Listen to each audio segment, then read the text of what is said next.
Welcome to the CodePlay Culture Podcast, where we discuss tech, gaming, health, and the world around us.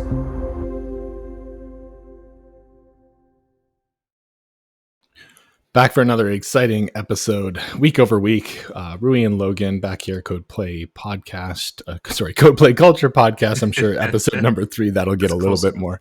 It's close enough, like a stone's throw is the analogy. But yeah, so today's episode, pretty exciting. This topic was Rui's idea. And for those that don't know, him and I go a little bit back and forth on the topics week over week and, kind of decide and kind of do our prep before then. So today's interesting topic in CodePlay Culture is really the play part of it, where we go over the different influential directors, Shigeru Miyamoto, Kojima, Sid Meier, like all of these different people that shaped the industry. And without them, we might all still be playing Candy Crush on our phones and not know about video games as anything other than a casino kind of thing. But yeah, so that's going to offend some people. Yeah. Yeah. That's fine. I remember, I was at, a long time ago at one of my first jobs, and, it's like I was there for like 6 years, and they all knew that I was like a gamer and all that stuff. And I remember this one, girl came up to me and she said, "Oh my God, Logan, I'm finally a gamer." And I was like, "Really? That's awesome. Like, what are you into?" She's like, "Candy Crush." And I was like, "Oh, okay." That's yeah, that, I feel like, video games took like that little dip, everything ebbs and flows. Like, yeah. Once, the phone games came in and they went to that freemium, or that you keep on putting in tokens of like, oh, if you want to add some features to your character or your your mech or your robot or whatever, you just got to keep on pumping in that, $5 to get these coins. And then, and it's quite genius, right? Because you mentioned $5, but some of them are like 59 cents. And you think to yourself, what's 59 cents, right? Can't buy anything for 59 cents. It's quick. It's small amount, but $200 later, you're up shit's creek. Yeah. And at the same company, there was a lady who, often, parents, they'd let their kids play whatever game. And, some people that are not that tech savvy probably wouldn't have things locked down like payments, which is like that whole epidemic. So this friend's kiddo, and probably like, I don't know, 8 or 9 or 10, ran up a $1,200 Apple bill. And it was like an interesting conversation right then. I was like, okay, so what did you do? She went back and forth with Apple until, they were able to, I guess she was quick enough, and, they realized, okay, it was just, and they returned the money. So the kid got to keep his beefed up character. That's a good question. I never asked that. Does it like dock it from the game? But I would assume that it probably wouldn't. Who would eat the cost and the liability? Right. It'd probably be Apple. They're probably making money hand over fist, so they can take on that liability and that risk to reimburse people once in a while. It's like the whole thing with Amazon. One of the reasons why people love ordering from Amazon, and this is a tangent on a side note down a rabbit hole of a segue, but you would probably, or we would all probably love to shop at a place where we wouldn't have to worry about returns, right? Right. If we could be assured that we do have 30 days or maybe even longer, and we don't have to worry about them saying no. And then there's some teenager that's like trying to get assistant manager at the retail store or whatever it is, and she's like, "No, you can't return this because that's how I'm feeling today," or whatever it is, right? And you're like, "Oh man, I got to go home and tell my wife, and she's gonna tell me how much I suck," right? And and with Amazon, it's like you can literally not only return open games, or open CDs, you can slice a CD, play it, like, or a game and play it and return it. But you can return things like, and I've never done this, but I just, I know what you can do, from people I've talked to. You can try on underwear, you can return them. And I mean, so basically they're like, I wonder if it's they good. Burn them. Yeah. Well, I found out what they do. They're not going to resell them, are they? No. Some things like, I know in the US, they had I don't know if it's direct through Amazon, but it looks like it's an Amazon mini company that will, it's like secondhand by Amazon. It's like in the US that you can buy the returns, but in Canada, they just drop ship them to like Habitat for Humanity and all these other charities, and they just take the tax right off. Right. So yeah, you don't have to worry about, Rui trying on underwear and then you get them and you're like, why are these so, stretched out? Why are they so loose? Yeah. Yeah, exactly. Why are they so loose? They're supposed to be and it's like, well, they're a return. And it's always like shifty. You like open it, you're like, oh fuck, this thing's been returned, right? Like, yeah, it kind of looks like it's been mangled a bit, like almost that's like terrible. a bunch of squirrels. Costco's good for that too, right? Costco does that too. Croissants, like there's mold on it, you take it back and refund the croissant. I had a Costco hot dog today. Yeah. And then huge, right? Yeah, they're like obnoxiously huge in a good way, like almost like buy me a drink first level of like enjoyability. My wife brought me a Costco hot dog today, and unfortunately it was cold. But you know what? That's first world problems. Beggars can't be choosers, and right.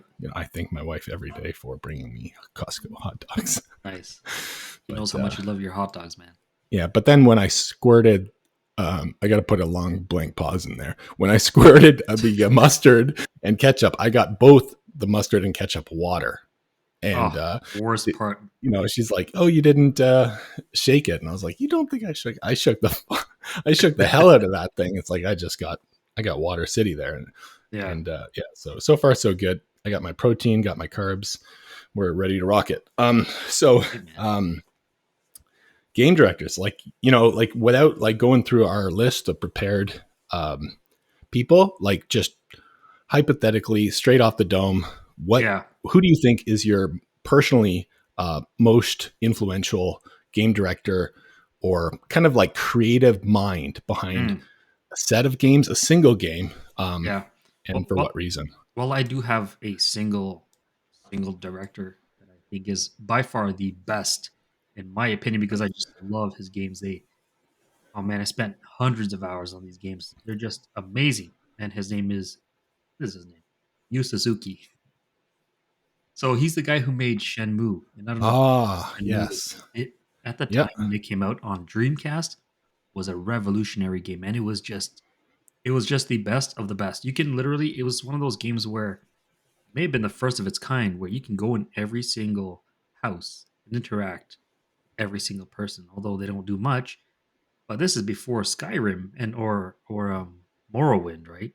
Mm-hmm. Go into every house, talk to each NPC or each person, and the whole setting was just made you feel like you were in Tokyo, and it was just the greatest. I love it. Still one of my favorites. I of course bought part 2, and I played these all on Dreamcast, and I just played the crap out of them. I just finished them, and I'll play them again. I bought part 3, which was somewhat of a disappointment. But then again, it's just maybe because it lost its magic. Yeah. Right? Because that first time, it's like, the first, right? You never forget your first. Yeah. Right?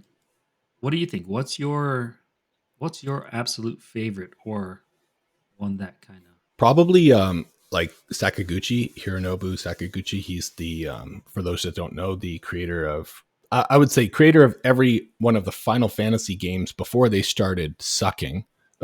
Like in my opinion, I kind of not got out of them, but they just completely went almost Hollywood after he left. And he left and he made 2 or 3 or 4 games. One of them was mobile. One of them is coming soon. And the other 2 was, one of them was, they were both for Xbox 360.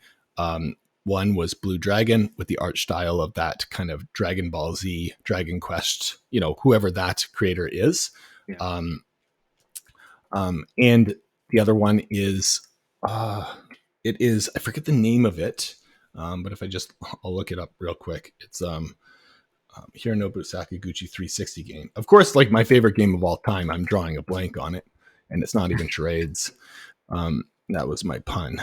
Where is it? So Mistwalker is what he started once he left there, and it was Lost Odyssey, and that was incredible. Like I remember getting like like not overly dramatic, but like actually baseline level normalness of just getting so hyped and excited when I started playing that. It Nice. was That was at a 360, right? yeah, it was 360. So like when he left, Sony or PlayStation had that contract with Square Enix, and it seems to happen a lot where like these people are being like absorbed for their soul, like Yeah. Kojima, and then they're like, enough is enough. I'm going to go start and do my own thing. I don't think that Sakaguchi story is going as well as, let's say, Kojima's is right now. Right. Like, but I hope that I see a little, more of that stuff come back. But I went on this buying video game binge, right? Mm. And this is probably like 2 years before, 3 years before Lost Odyssey came out. And I had like 30 games or something. And I said to myself, you know what? Enough is enough. I need to just sit down, after school or work and just play the heck out of them, get them out of my queue, absorb the cost, enjoy the fun. And I probably got to like 21 completed. So I had like 9 left, right? Yeah. And then I hadn't bought a game since. So we're talking about like many years went by without buying games because I was like pretty meticulous about not breaking this newfound habit from overspending. And then we rented from Blockbuster The Lost Odyssey. And I remember, because I hadn't been playing new games, right? Like for 2 years, it was like being starved or deprived of like your favorite media. Yeah. And I remember this one, it's a cutscene at the beginning of Lost Odyssey. And the guy does some kind of stab into a big robot's like eye and then does a backflip. And it had this like orchestral classical music, backflips, lands almost like a look on his face. Like he's not even excited. He's kind of bored. He wants to go home. Typical anime, like where they look back at the camera, they're like, and it was like it didn't affect them. And then just things explode behind you. Yeah. And then I thought it was a cutscene. And then the menus came up and it says, attack, magic, next. Like you couldn't tell the cutscene transitioned into the gameplay. Right. It just made, the hair on the back of my neck stand. I was like, it hit me so hard. We're talking about 2 years of not playing any new games and that being my, my dominant kind of media format. Yeah. And then this thing just shook me to my core. My favorite director of all time of all of this stuff. Some of those 30 games were many Final Fantasies, like obscure ones that I hadn't played. And just incredible. Have you ever played Lost Odyssey? I have not. No, I've seen it, but I've never played the game, man. So good. Is it worth a replay or? Oh, for sure. Especially because on 360, they did up-res it to the 4K. And like, so they picked like a handful of ones to do, like Skate 3 and all of that.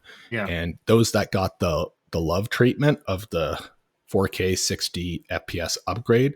Yeah. Literally like a patch that like the back compat team was able to do, I believe, or in tandem or collaboration with the original game developers. Yeah. And it's a joy to play. I could be wrong about the 4K upgrade on that one, but I do remember recently replaying it on Xbox Series, Xbox One. Mm-hmm. And it was just incredible.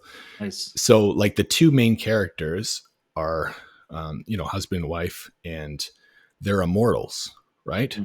So they have literally raised kids, watched them die. Their grandkids have like got old and died. Yeah. At a certain point, like immortals, like as a topic, is like you'd get probably like, okay, that's enough. I'm tired of seeing everyone I love die. You know what I mean? Yeah. And you stay the same age. Yeah, Grandpa is 20, and he looks fabulous. He must be shredded. That sounds weird. Yeah. Have you played Shenmue? They did a release on PS4. No, and I would love to. And that was like a HD, obviously like 4K. Was yeah. Nice. So that I believe that bundle contained all three games in one. If I'm not mistaken. But, yeah, man, you should. It's definitely it's a masterpiece, man. Yeah. So that one, I know that Shenmue, like that's like one of those ones that people talk about It was the first one on Dreamcast. It was called Shenmue Part 1. So, and a lot of people have like this when they talk about Dreamcast, like I never had one, but a lot of people were like, I get the feeling of like when I watched things like Electronic Playground with Victor Lucas and Tommy Tallarico and like all of the different, people that talk on YouTube and magazines and all this stuff, they really loved Dreamcast and everyone was sad. Amazing. They were sad that for some reason it dissolved or whatever the reason is. Like it was like one of those consoles that if it continued, it could have dominated, right? Of course, man. It was so good. It was so ahead of its time, right? It had broadband connectivity and online play. I don't think anything had that aside from a PC. It was ahead of its time, man. They had crazy like control. Oh, the controllers had little memory cards. Yeah. MCUs screen, or something. Right? Yeah, they had screens. Yeah, you could take it to go. Yeah. Play with those little Tamagotchi things. And oh my gosh. It's like little Tiger handhelds, right? Yeah. It was cool. Like, you pop it back in and then transfer the character. It's pretty nice. So cool. So yeah, like that was one I wish I played. Maybe it's a good opportunity. You said PS4, so probably hit that on hit that. Can I hit that? Can I hit that on PS4? Yeah, man. You want to hit it on PS5? No, man. I put PS4 games in PS4 because I want that OG feeling, right, dude? Yeah. I'm not sure if you've seen that video I did on why I don't play PlayStation 4 games in 5 unless they've been patched for performance reasons. Yeah, is that they are doing like a emulation level of back compat, and there is some quality degradation loss. But if it's on 4, I'd play it on 4. Yeah, it's on 4, man. You'll love it. Absolutely. I like that. Yeah, sorry, go on. Sorry, go ahead. I like that the one of the guys that didn't make the list is the Bethesda guy. But I just watched this whole Bethesda guy. Maybe we can just leave it at that. Like maybe we won't mention his name, and actually that'll create more dramativity or positive drama than it would have than not. But if there's a lot of retrospectives on him of unkept promises, undelivered, like basically, Morrowind and I see all of that stuff where like it was all good, right? Yeah. And then it just went down, right? Like Fallout 67, all of this stuff. But essentially there's, a bunch of retrospectives online and pretty brutal, grim end to all of that stuff. But Bethesda is no longer looked at as like due to him, primarily, and the engine. But they do have a new game coming out, which is I think Starfield, right? Mm-hmm. Which does look pretty good. But at the end of the day, we've heard this story before with Bethesda, and like I haven't played a game of theirs since Oblivion. Yeah, but a lot of people like Skyrim. Skyrim was really good. Yeah, I liked it. Yeah, I mean, I finished it. It was pretty easy, but there were a ton of side quests I missed. Yeah, fun game though. So, I didn't know about that director, that Yu Suzuki. Yeah, Yu Suzuki, man. Virtua he made some other games. Yeah, Virtual Fighter, right? What else? All of that stuff. And that's like, so he worked at Sega then, right? Like primarily then? Yes. Because Shenmue was on Dreamcast. It was on Dreamcast, and it was on Xbox. Ah, yes. Original Xbox. Whatever they can do to take down Sony. And I believe the company was AM2. It was a division of game publisher. That's part of Sega, I believe. I'm not entirely sure, but AM2 was the subsidiary, likely. Have you ever played the Yakuza series? No, and that's another one by him? No, it's by somebody else, and I have no idea who it's by. But that's another one that I haven't played. You've played it? I've played it, yeah. So, like, have you played obviously GTA? Like any flavor 3? I have.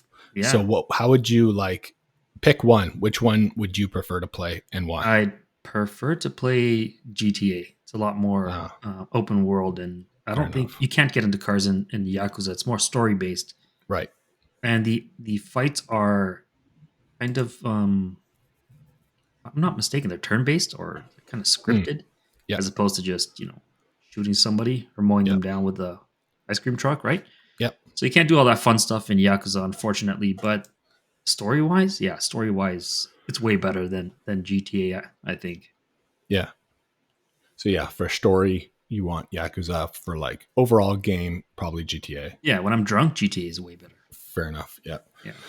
But yeah, man, I do like games that have like because you can drive and get away with it. Exactly. Like, yeah, just and then someone calls you. Nobody's gonna stop you. You're like, oh, I just ran over a couple people. I think I've had way too many drinks. They're like, I'm calling the cops. You're like, no, I ran them over in a video game, right? Even the cops can't stop you in the game, man. You put in the cheat, get your 5 stars, and they're like blowing the whole city up. For some reason, you're. It's funny what the cops. It's fun, man.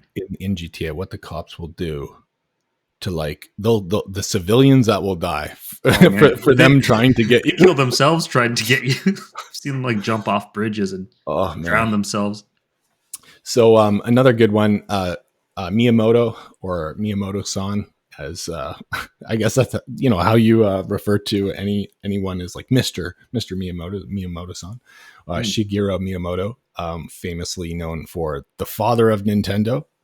All things Nintendo would probably not be existing today without the soul of this, probably the most pure kind soul that has ever gotten into the video game industry and made like a tremendous name for themselves.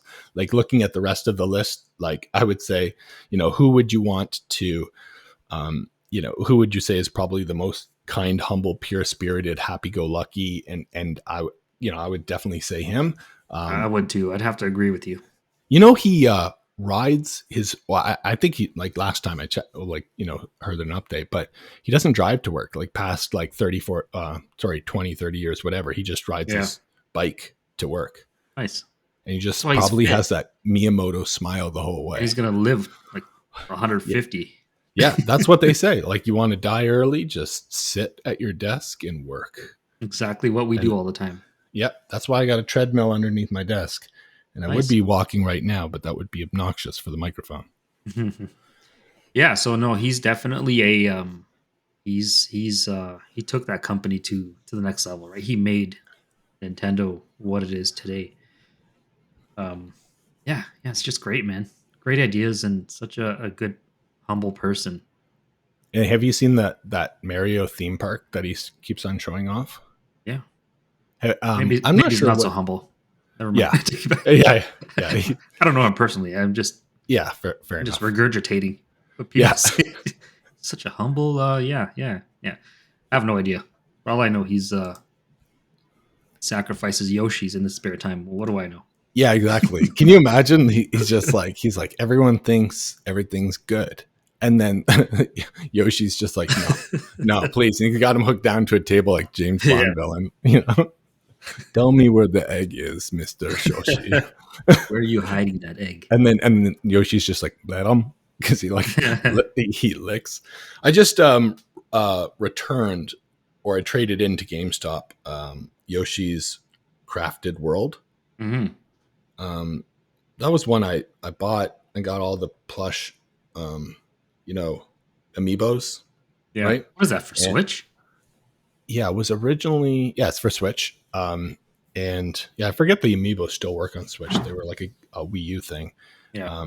But yeah, for Switch. And then I sold it. I was like, I'm not playing this game. And then I did one of those, pretty much a waste of money, where you're like, okay, it's been like 6 months. I'm going to rebuy it. I'm going to really, buckle. I'm going to tighten that buckle, and I'm going to just get her done. Yeah. And nope, it sat on the shelf for another 6 months. So I returned it and put it towards something my son wanted to buy, which was Animal Crossing for Switch, because he likes to play that together with his sister. So I figure if they're playing together instead of beating each other up, that's probably a step in the right direction in terms of parenting. But yeah, that was pretty cool. They're made of yarn, but I don't know, just gameplay was. But yeah, and then the Mario movie, right? Oh yeah, coming out in April. Black, yeah, Chris Pratt. It's gonna be fun. I can't wait. I mean, I'm taking my young son for the first time to a theater, so wow, he's gonna love it. He's crazy about Mario. Nice. Have you ever seen the voice actor that the guy that does the voice for Mario? No.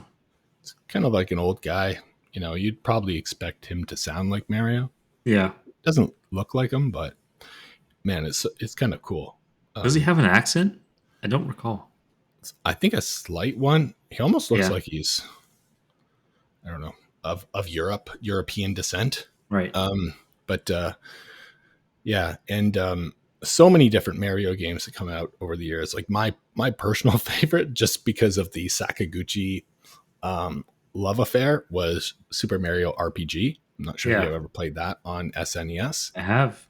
There's like one character in there that was like a cloud, and it's just like, it's just so good. And it spawned these other similar games to RPG, which is like Paper Mario. I loved Paper Mario. I love that one too. Oh, just the fact that you can turn yourself into an airplane and throw yourself just seems very fun game. What about Luigi's Mansion? Do you remember that? Yes. And not the, you're talking about the Ghostbusters, right? Yeah, it was a Ghostbusters one. Yeah. Yep. They recently released a Switch one too. Yeah. That was I haven't tried it, but I did love the original. Really, really good. But yeah, man, going back to the older Marios, Paper Mario was really fun. What about Tactics? Wait, was there a Mario Tactics? Was that Ogre Tactics? There was a Mario Tactics, but there was also Mario versus Rabbids, which is that whole. I wanted to say EA, but it's not that. Who's the Montreal studio that does? You know, they did Assassin's Creed, Ubisoft, right? It's a collab between Ubisoft and Nintendo, and it's all tactics based stuff, and it looks like a lot of fun. They got like I think 2 or 3 Mario versus Rabbids, and if you want that RPG level thing, but on a grid like chess.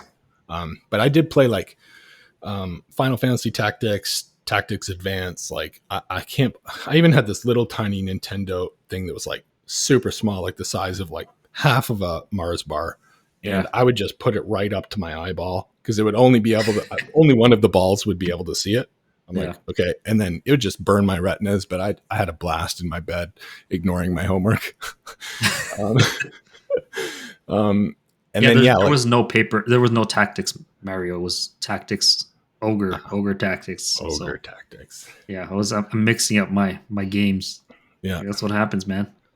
Yeah. You get old and you're like, I remember a game. It was a Mario Tactics, you know, and then your kids are like, "It's Final Mario Fantasy." You're like, "You suck, Dad. You like just wiki it, you know, like you know what you're talking about. I believe wiki's wrong. Let me submit a complaint. Oh, they're running out of money. Oh, let me just pay the man." So John Carmack, also very influential co-founder, or like he's well known as like the person that is id Software or ID Software. Right. I think people refer to it as id. But if you think about it, like as a computer, like a software engineer, dude put ID as his company name, and then got the world to call it id. That's pretty genius, man. Right? Can you imagine naming your corp GUID and people calling it GUID? Right. Like, no, people just call it GUID. You, man. If you have a great product, doesn't matter what the name is, man. Yeah. You can name it Kakapupu, and it's a great company, and it'll be CACA, PO, or whatever, however you spell it. Something like that. Yeah, it's man, it's software. So I guess his company was not doomed, but it did make a huge quake through the industry. And those are the 2 games. Those are the bad dad jokes for your people listening and putting up with that. It's an intended pun right there.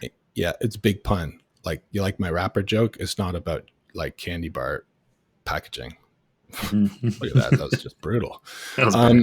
Like take you out back like Old Yeller. It's like that was pretty sad, actually, by the way. Like, I think that's the only part of the movie I saw. But Doom, I remember, was he in charge of, did he do Unreal? Because like was Quake, like at what point did like Cliffy B and John Carmack like split and become their own people, like physically? I have no idea, man. I thought Quake and Unreal had the separate, distinct engines. Mm, Do yeah, they? I Or could be maybe it's the right. same. There could be some crossover there because they were around the time, and then obviously Unreal became Unreal, Yeah, right? Because Unreal was then, amazing, man. yeah, I just remember like double kill, Yeah. Dude, everything like was all so this good stuff. back then. Yeah, It was there's like like it was the moon first jumping. time, right? Things are happening. Like it's the first time you see that kind of stuff. So it was pretty amazing. Now Yeah, it's like everybody has the same template yeah, and nothing's unique anymore. So that's probably yeah, why everything's less fun. yeah. It's almost like you got to make a game that's called uh, black dot white square. Okay. And it's Hmm. just like, because like everything's already been done. And then you go into the game, it's just got a white square. And then in the middle, there's a black dot. And then you tap it and the credits come up. Good Yeah, job. That's it. They're like, that's it, why man. did I download this? Like 1-star review. And then we're like, well, I was trying to do something that doesn't exist. There you go. But you know what? What they need, I can tell you, man. Good formulas remove budgetary constraints, Mm, give more creative freedom, and let people do what they want. mm. Remove sprints, remove timelines, and remove milestones, and you'll have Ah, something great. incredible. Just basically allow the people to frolic in a like a primordial soup of creativity. Yes. Yes. How would that work financially? Like you'd have to have some Who kind of burn cares? rate. Yeah, fair enough. Nobody Yeah, cares. it's Like like, the ID yeah, guys at ID didn't care. They just like worked through the night and did what they yeah, or id. I should say id. Guys yeah, at id didn't care. Work through the night, do it. Make it, push it out, yeah. and yeah, man, don't worry. Everything will be okay. You know, the best thing about coding, I would say, or creating, I shouldn't say coding, I would just say creating, because it could be Mhm. like art, it could be creating your mom a birthday card, it could be Yeah. anything that you're making as a creator. Hmm. Um, if you've made it, and you love to do it, and you're proud of it after, and you worked so hard at it, and you just love doing it, Hmm.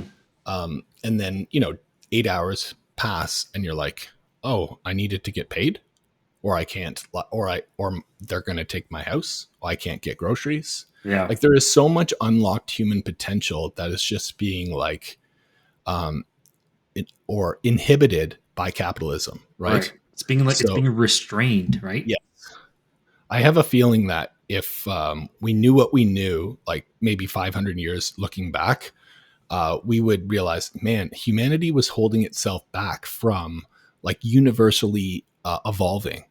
Yeah. Yeah, I mean that's possible. Look, games like Doom or like the first Sims or a first Shenmue, right? You have these kind of creative endeavors that blossomed, but then you have, your typical capitalist ventures, which is 20 parts of Assassin's Creed, which all suck except the first one.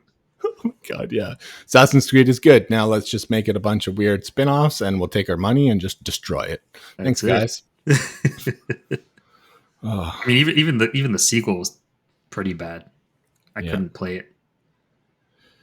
Oh, But yeah, Assassin's Creed 2 yeah. was it wasn't The for me, first man. one. One The was first one was one. good, Yeah.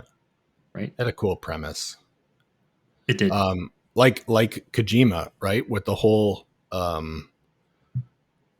what is it called? Where is that name? No, what was the name of the studio that he left? Capcom? Was Cap it? was no. Damn, I can't believe I'm drawing a Wait a blank. minute. Konami, Konami. right? So Let's yeah, check it out. and then you know, all of the Metal Gear stuff and all the stuff he did before, incredible. And then, I think he left throughout when 5 was halfway done or whatever, and he just did the Death Stranding stuff, and he's working on Mm, other stuff. But that was another example of corporate getting in the way of creativity, right? right. It's interesting to think is when that happens, when what happened with Sakaguchi, what happened Mhm. with Kojima, is basically like you're watching this Pokemon evolve far past the capabilities of whoever was in charge of Square Enix or whoever was in charge of Konami, right? Yeah. They've basically just said, you know what I have to offer the world is much better than what you have. And I love seeing that story where, because probably Sakaguchi, not probably, for sure, Sakaguchi and Kojima made their parent companies filthy rich, and they probably didn't get very much of that. They probably got some, right? No doubt they were rolling in it, but not as much as that big fat cat at the top just smoking that cigar and going, you know what I mean? Like just taking it all. And I love the story of them evolving to be much more than Konami or Square Enix could have ever been, you know, when they yielded or when they were used by the company. Yeah. I mean, I can certainly understand the company's point of view, right? They're putting up a lot of the risk. Yeah. They don't want to lose, right? It's a financial risk to the company. Yeah. And they don't want it to flop because obviously they can't pay the shareholders, right? So yeah, I can understand that part. But what are you going to do, right? That's their problem. It's not really my problem. Yeah. So I do want a creative game. I do want something new and exciting. Yes. Right, which has not come out in many, many years. Yeah, it's been We're overdue. Between. We are definitely overdue. Did you play Death Stranding though? No. You know what? I'm gonna get the PS5. Like we have like I think next Friday, and we're gonna watch a little bit of that. A couple of those like movies that we talked about. Yeah, I'm saying it obscurely, and I need your help here to remember the director of Miyazaki. Yeah, Miyazaki, right? Yeah. So for those that don't know, like those are the movies we're watching, okay? Like right, the Ghibli studio movies. Yes, exactly. And then exactly like the drawing of the drawing the blank thing is bearing the lead and causing some ideas here. I'm gonna get the PS5 version of the director's cut of Death Stranding. I've already beat it on 4, but there is so much of like almost like elements of Metal Gear, like a little bit of 1, more 2, and more 3 of like just that craziness. And then also you have what you would think would be super boring delivering packages, right? Just you have literally a baby in a jar strapped to your belly, and that's the only way you can see the evil monsters. This is straight out of his head, right? And I'm pretty sure that when he dreams, it's pleasant, and when he wakes up, it's nightmares. Like it's just crazy how his role, like how he can create these things. But yeah, no, I'll get that. So we'll play that. The other one we didn't have on our list is, I don't know the person's name, but you'd have to look it up. So maybe you can look it up while I'm kind of going through it. Is the creator of all things Resident Evil and Capcom. Just some of the most amazing game. And I'm not like a horror person. Like if I play, like I wouldn't play Silent Hill. I wouldn't play anything like worse than that. But incredible. I love Silent Hill. I love that game so much, man. The one that, and you see that they're doing a remaster of Silent Hill, and Silent Hill's a different, for the most part, creative director. Yeah. But Resident Evil, his name's Shinji Mikami. Yes, and he's like Shinji Mikami. I pronounced that wrong. The remake of, sorry, not remake. Thank you. Thank the Lord. It's not a remake for the most part. We will see, but Resident Evil 4 is probably airing on the 95% remaster, 5% remake, which is like we talked about before. The games we loved growing up with were perfect. Dear video game industry, please, if you're going to touch it again and open up that code base and make it better or whatever, please do not touch anything other than a new skin of paint on the graphics. We do not want our memories blemished by your lack of budget, timelines, or let's just try this gameplay dynamic. It's almost like you haven't seen a friend for 20 years and you finally meet up with them and they're addicted to meth. Do you know what I mean? You're like, oh my God, my memory of you was much more pleasant. I'm sorry I ran into you in this alley in Toronto. You know what I Yeah. mean? So, Yeah, no, but yes. you know what? Again, dollars and cents, man, dollars and cents. Yeah. Whatever's going to be, it's going to make fiscal sense is what they're going to go for, right? They don't care about our nostalgia. Um, what's your favorite Res Evil game? So 4 for sure. And that's Four, what okay. got me into it. And that's why this month, I think near the end of the month, the 4 remaster is coming out, and Mm-hmm. that director that you just mentioned, Yeah, they were talking about how they added in some stuff into it that didn't exist before, and nice. some of the characters that they added was like just like out of nowhere, like a certain guy with a chainsaw is just Mm-hmm. completely like a new character that it's kind of the same levels and all that stuff, and people Yeah, thought that they were going to take out a lot of the games like characters and stuff. I believe that for the most part they're all there now. It looks fairly complete, like it's just going to be incredible. The nice. my favorite, I'm not sure if it is him. Let me just see. Okay, so from this is the creator Shinji Mikami, Yeah, and he was the he made this game, and he started a studio called Tango Gameworks, yeah, and this game was published by Bethesda, so had nothing to do with development. Thank the Lord. And so he was a director of Resident Evil, and this game is called The Evil Within, mm-hmm. and it is just so much like right back to that. Like if your last experience with your favorite Resident Evil game was 4 or 5 on GameCube, PS2, 360, or whatever it is, like the HD version, Yeah, if that was your last experience, there was The Evil Within and The Evil Within 2, and I would say that something happened in The Evil Within 2 that wasn't. It was good, right? But it yeah, was nothing like the first Evil Within. And we're talking about like the most craziest bosses. Like this guy's boss, there's a boss of a guy that's like a butcher, right? yeah. And he has a safe for a head, right? Mm-hmm. And when you open the safe, there's nothing inside the safe. That's like my head. And that's what your wife would say about your head, Rui. It's like you're like a safe, but when I open it, there's There's nothing in nothing there. So inside. why should I protect that? So and when you kill the boss, he Mm-hmm. comes back within I don't know, probably 30 seconds, and the screen like flickers like this whole like strobe effect, Yeah, and it's like you finally find out a certain point how to take care of that boss, for the good.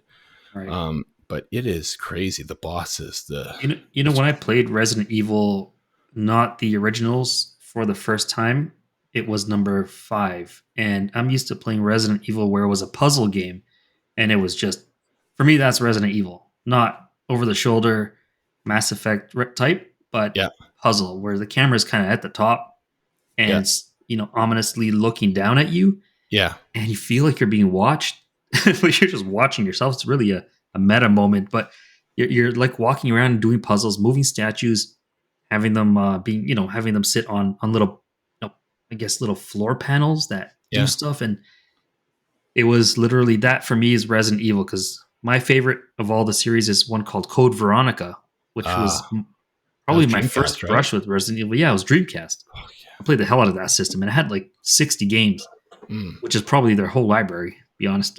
But They had an up-res of Code oh, Veronica. did they? Oh goodness, Yeah. that game is so good, man. That was my first brush with it. Then when I hit 4, was it 4? No, 4 was, I didn't actually play 4. When I played 5, it was on PS3. I was completely disappointed. I was disappointed. I didn't want to play it anymore. I For went which back one? in Resident Evil 5. Yeah. I couldn't. I couldn't. That was a To little me, bit that's not weird. Resident Evil. Yeah. It was just too insane for So, me. I like that slow paced yeah. puzzle and a little more Yeah. spooky, atmospheric Did you skip Resident Evil. 4 and you went to 5? I skipped 4. For And sure. Like I think I even skipped 3. yeah. I played 1 and 2, and then Code Veronica. Yeah. Actually, 1 and then Code Veronica. I think 2 came out after. I'm not sure the timeline with those, but yeah, man, 5 just destroyed my faith in that series. Yeah, like I might have a different opinion on that if I didn't have 4 first. Mm-hmm. Almost like 4 prepared me for 5, and 5 was like, okay, I've seen this before. I know what I'm getting into. But going right to 5, and then you're just like smack dab in Africa. You're just a white dude, and you're shooting people. Do you know what I mean? Yeah. That's exactly that game today would probably be canceled. Do you know what I mean? There's no way that would have been okay. Yes, those people were infected and they're zombies or whatever of that, some of them, right? But think about like how that game came out, and like if that came out today, it's like ridiculous, right? Well, you know what? In all fairness, man, you got to kill those zombies, right? But that first thing, that as soon as it started, man, that over the shoulder and that tumbling and that jumping through windows, like what? Yeah. What did they do? What did they do to this franchise? Yeah, they made I was severely disappointed. But I'm looking at 4 here. 4 looks like it started. That's where it started, man. Dude, if you haven't played 4, when you come over, we'll do. I have the 4K remastered version of 4 for Xbox Series X, which I think originally came out on 360, so it probably runs better. Hopefully, emulation for the win.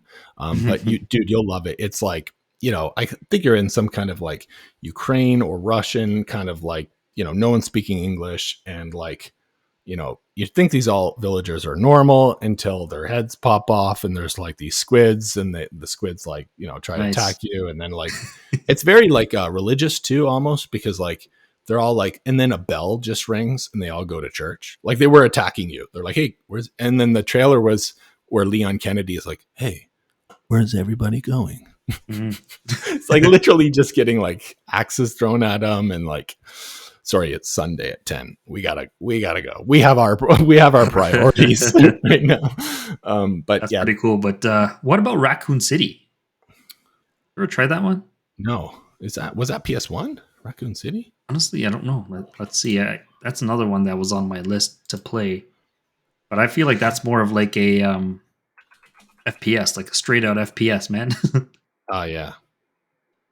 Have you ever, like, if you liked one and 2 and Veronica, did you ever play Resident Evil? I think it's 0. You know what? I came in a bundle on my PS4 when I bought like the old ones. So I bought like all the remasters of the old ones. It came with that bundle, but I have not played it yet. It's really fun. My buddy and I, Jay, we because it's 2-player. Yeah. But it's 2-player. It's not 2-player in the conventional sense. You have to control 2 characters independently, meaning you can press like the select button or whatever the button is, and then you're playing as her. Then you can press the select button. And so you have to move these 2 characters, right? So what Jay and I decided to do, we'd marathon it over like a 24 to 48 hour period. I think it was 24, because I think the game was like 8 to 12 hours. Yeah. And every time we'd press select, like I'd get the girl, of course, for various reasons.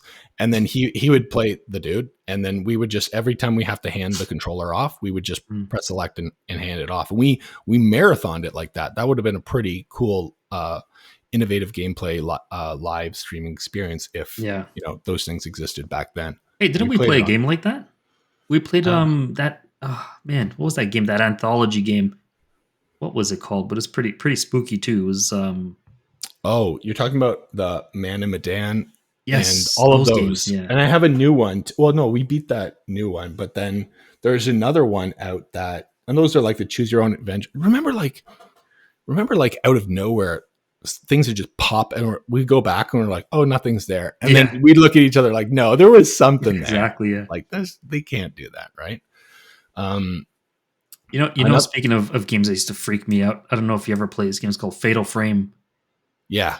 That was terrifying. I had nightmares after, because I really played that for hours and hours, and I literally went to sleep and dreamt about that. It was crazy scary. The worst is like you get out the camera and then like they're right in your face. Yeah. Like you don't have that thing where like they're over here, like very far away, and then boom, they're in your face. And then they're screaming. Yeah. Like, and then you gotta like then you're like, oh, I gotta take your picture. 1 second, please. And then the only way you kill them is by taking a photo of them. That's right. That's right, That's man. like the You remember. Kardashians. That's exactly the same story. I bet you, like, it was ahead of its time. You just have to for take a sure, photo man. of them, and they instantly perish. Um, Tim Schafer, another awesome one. I didn't play like Grim or Tentacle, but I did play. What was that? Oh, Psychonauts. That was crazy. Have you played that? No, I have not. Just so I've good. seen That was it. on Xbox, and there was another one, but it was just, that's kind of crazy. And that reminds me of, like, I don't know, almost like just a series of there was like a PC game back in the day called I think it's called Brain Dead 13. Mm-hmm. And then it was kind Sounds of like, so familiar. It's like a cartoon, almost like, you remember that left and right, like you have to time these like left and rights or you die. And it was a Dragon's Lair, man. Dragon's Lair. So it was the same people that made, I believe, Dragon's Lair, but it was called Brain Dead 13. I remember this. I do remember this. I rented it from Blockbuster. You could rent PC games, right? Yeah. And then you'd get them home and put them in, and your computer would say, you do not have the right drivers for this video card. And then you're like, okay, well then let me just return the game or whatever. And back in the day, man, like good times, man. Good times. At least on MS-DOS. Nice. Fuck yeah. I remember MS-DOS, like I wrote, like that was my first tout at or kick at the can at programming. I wrote like batch menu based batch files to like launch games with or without cheat codes. And I think I might still have the code, which obviously won't run, but that was the whole, like, remember the wares, like WA. Oh yeah, I remember that. Z, and like games, you just have to add a Z. Anything with a Z at the end. You're stealing it, right? That's how you know, like, oh, are we getting groceries with a Z? We're robbing no frills. You know what I mean? Like, that was back in the day, and they would get burnt to CDRs, and the CDRs were like gold. Yeah. Right. Oh, yeah. And then some were red. And you're like, what's this red one? And like, you're like discovering these different colors of CDRs, and you're like, wow, what's this one for? Hey, do you remember CD Copy World? You get like, you download the CD, or you get like the CD and you just rip it to your computer, and you go to CD Copy World and get the EXE, the fixed executable. And that came with trainers where you can do cheats for the game. It was, oh my God, a lot of cool stuff, man. Do you remember Time Commando? No, that was like a PC game that was like a 3D character, I think, moving in this, like, almost like how Resident Evil 1 was these fixed pictures, and the 3D character is moving through these fixed pictures. But that one was, instead of the pictures, it was moving through videos. Yeah. So you can imagine Resident Evil if instead of being the pictures, it would be like things are moving as you're walking as a video. It's kind of like pretty innovative from a development side. If you're resource constraint on like 3D graphics processing power, and you need to make something that looks pretty trendy and new, like you had to go through some really creative hoops to be able to make some Hollywood level or attempt any of that stuff. Yeah. So going back to Tim Schafer, he made Grim Fandango. I don't know if you ever played that. I played a little bit, and it's not my kind of game. It has a good rating. A lot of people love it. I couldn't get into it. Just the cartoon style is not for me. But that being said, I love point and click adventures. Me too. You too? Yeah. I've been playing one recently. It's called The Unavowed. Is really that cool? Is that the one from the Miyazaki ones? No, I don't know who makes The Unavowed. It's some studio in like Sweden or Finland or somewhere Scandinavian country. What's it called? The Unavowed. And they have a series of point and click games. Yeah. But I'm playing that one specifically. It's really fun. Cool. Nice. Yeah. Just taking a look now. What's your brush with the point and click? What's your top? Yeah, so I grew up playing King's Quest. Was probably my first like experience. I think it was King's Quest 6. Hold on. And then the next one I got was a cartoony one, which I think was 7. Yeah. And, I remember like friends and I were even playing, like, well, they were playing it, but I was watching them. They were playing King's Quest 5. And the other ones I love playing were, Fate of Atlantis, Indiana. And these are all the LucasArts games. And there was a lot of incredible LucasArts games. Of course, we have to mention The Secret of Monkey Island. You can't talk about point and click without mentioning that game. And and the second one, the sequel, that like Secret of Monkey Island, like I played that so much. I just remember how their mouths would talk, and it would be like all over the place, where like, because they have to make the pixels seem like they're like, their mouths were like the mouth animation was disproportional to their head, right? It was. But it was just so charming. It was perfect. Yes. It made you want a cup of grog.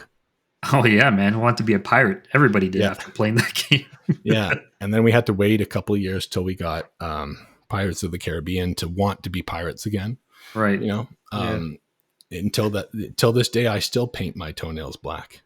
No, I'm just kidding. I've been thinking about that though. You know, like, I mean, why can't guys do that stuff? Let's do it. Yeah, like that. And what else was point and clicky?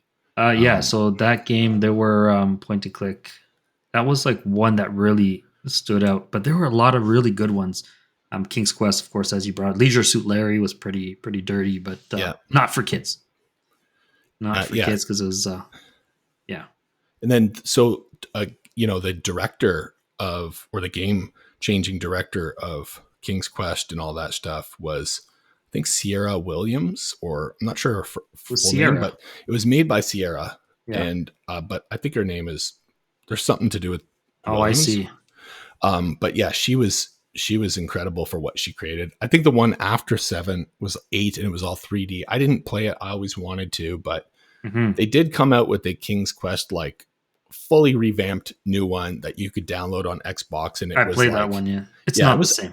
It's not the same. It was okay. They did a good job with it, but then after hour number 5, I drop it. Like, again, this is, I mean, it was a really good.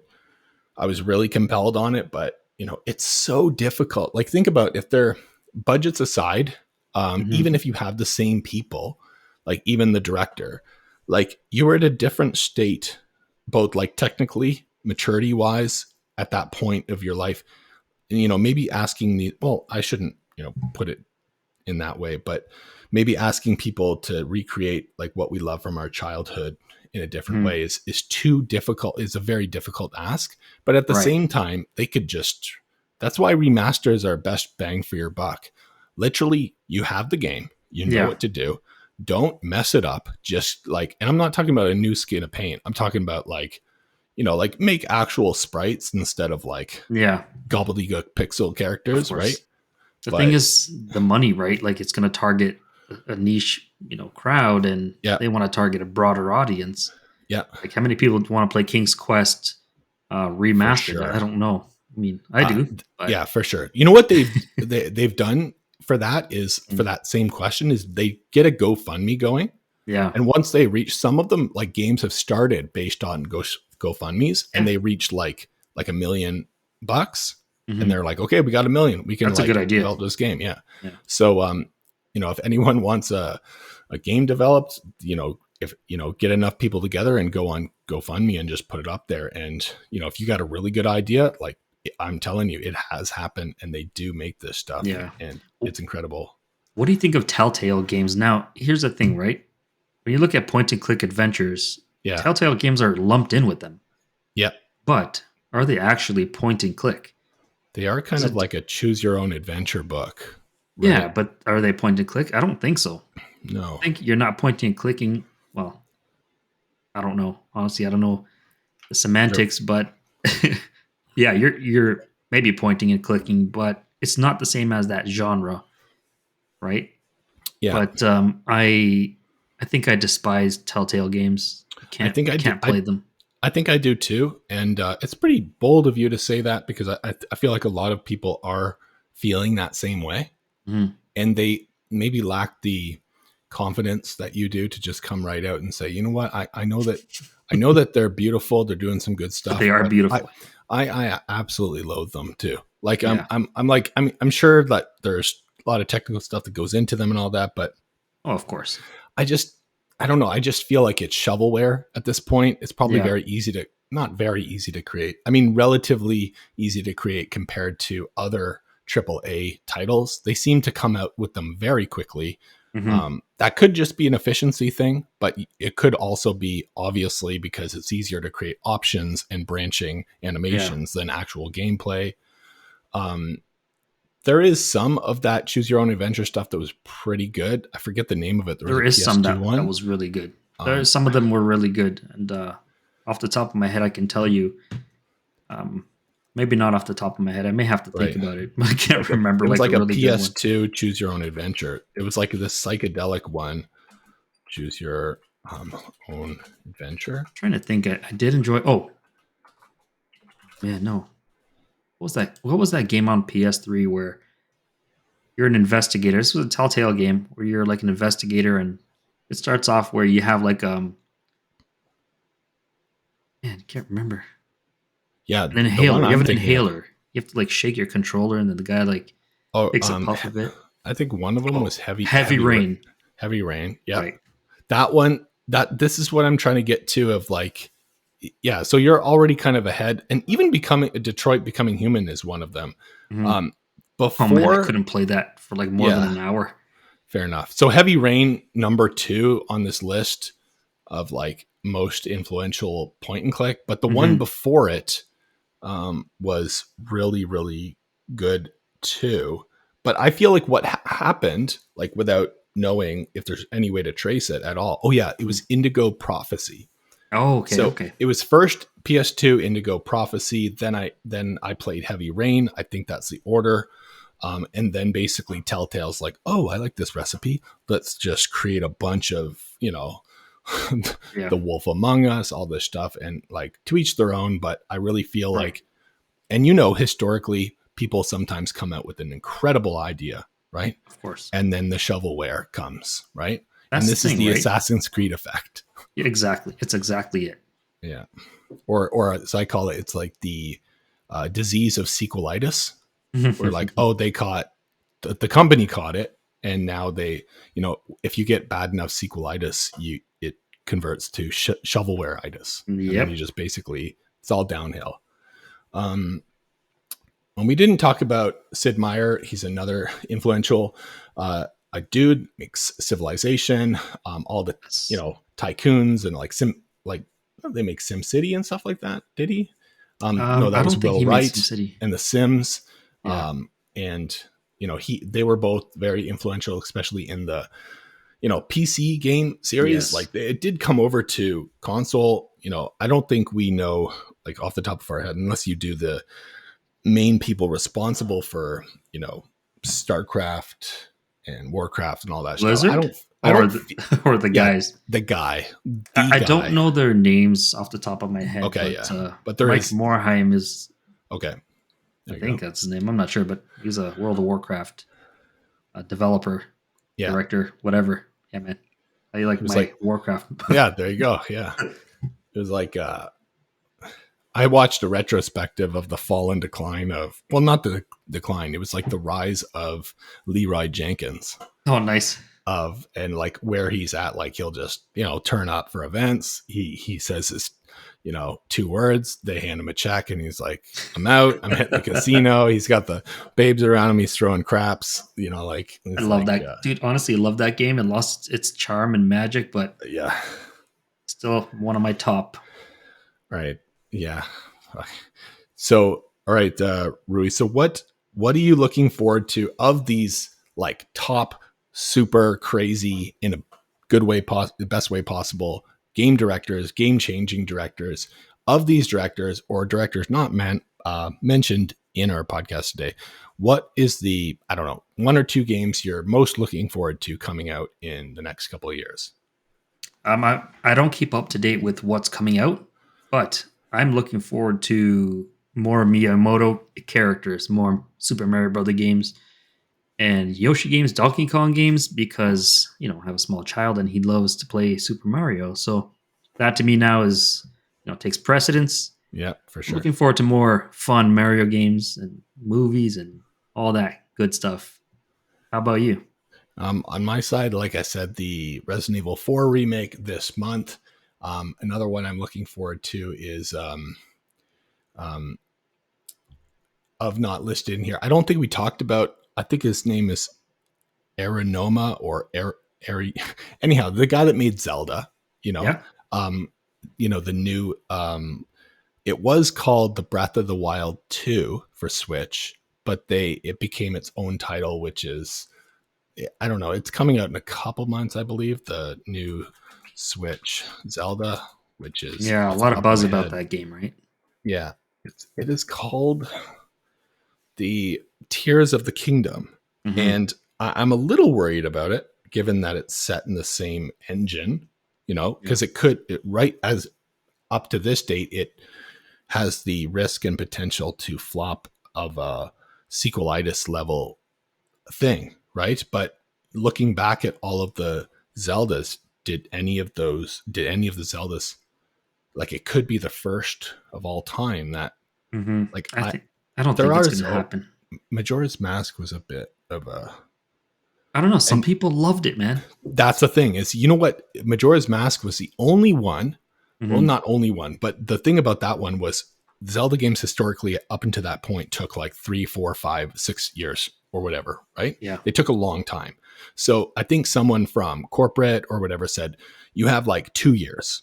You got to get it out. And it was basically the shortest development cycle window. And that's what they were able to create. But you're right. There is a speed running cult culture. There is a whole culture around Majora's Mask.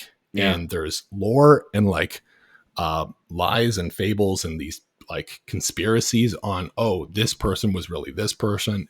It's messed up. Like, you can get really geeky in a non-attractive way with the Majora's Mask. Like, don't make it your opening line at the bar. Right. Well, we don't have to worry. We're not picking up any bar ladies in anytime soon. So our viewers might be, but we are definitely on a leash tied to our computer desk. Exactly. Our wives let us leave with a code that we don't have access to if we're good boys. Absolutely, man. Yeah, but no, behind every good man is an even better woman, or behind every good person is an even better spouse, best friend, partner, whatever it is. But Ruby and I are definitely part of that. Lucky to be alive. Lucky to have her state of mind, in all honesty. But yeah, that's it from my side. Rui, anything you want to say before we head on out like a baby? No, man, I think we've covered quite a bit of stuff in this episode. Yeah, I'm pretty much tapped out for things to say. All right, so my coffee finished. Yeah, coffee is finished. Oh no, I have another sip, which I'll play during the outro music. Thank you, everyone, and see you next time on the CodePlay Culture Podcast.